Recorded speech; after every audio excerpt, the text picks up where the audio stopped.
ఇక పార్లమెంట్ సంబంధించిన breaking news చూస్తాం. పార్లమెంట్ వర్షాకాల సమావేశాల్లో నేడు వాడివేడి చర్చ జరగనుంది. ఆపరేషన్ సింధూర్పై ఈరోజు లోక్సభలో చర్చ జరగనుంది. అధికార ఎన్డీఏ, ప్రతిపక్ష ఇండియా కూటమి ఇప్పటికే అస్త్రశస్త్రాలను రెండు కూడా సిద్ధం చేసుకున్నాయి.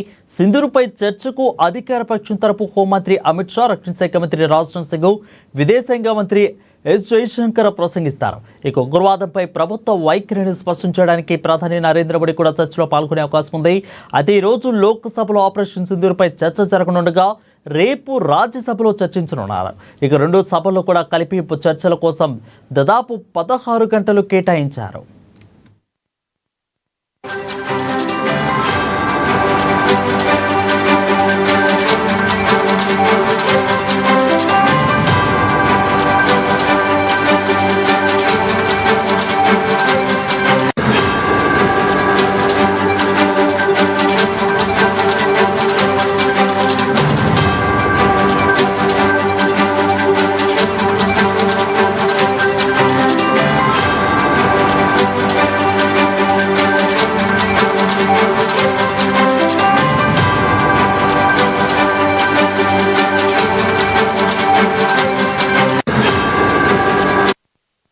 ఇక పార్లమెంటు వర్షాకాల సమావేశాల్లో నేడు వాడివేడి చర్చ జరగనుంది. ఆపరేషన్ సింధూర్పై రోజు లోక్సభలో చర్చ జరగనుంది.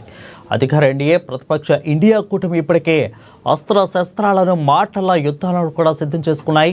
అధిక సింధూర్పై చర్చ అధికార పక్షం తరపు హోంమంత్రి అమిత్ షా, అదేవిధంగా రక్షణ శాఖ మంత్రి రాజ్నాథ్ సింగ్, విదేశాంగ మంత్రి ఎస్ జయశంకర్ ప్రసంగిస్తారు. ఇక ఉగ్రవాదంపై ప్రభుత్వ వైఖరిని స్పష్టం చేయడానికి ప్రధాని నరేంద్ర మోడీ కూడా చర్చలో పాల్గొనే అవకాశం ఉంది. అయితే ఈరోజు లోక్సభలో ఆపరేషన్ సింధూర్పై చర్చ జరగనుండగా రేపు రాజ్యసభలో చర్చించనున్నారు. రెండు సభల్లో కలిపి మొత్తం కూడా చర్చ కోసం దాదాపు 16 గంటల పాటు కేటాయించారు. ఈరోజు లోక్సభలో, రేపు రాజ్యసభలో చర్చ జరగనుంది. ఇక రెండింటికి కలిపి ఇరుపక్షాలు, అదేవిధంగా అధికార పార్టీ, అదేవిధంగా మిత్రపక్షమైన ఇండియా కూటమి రెండు కూడా మాటల యుద్ధాలకు కూడా సిద్ధమైన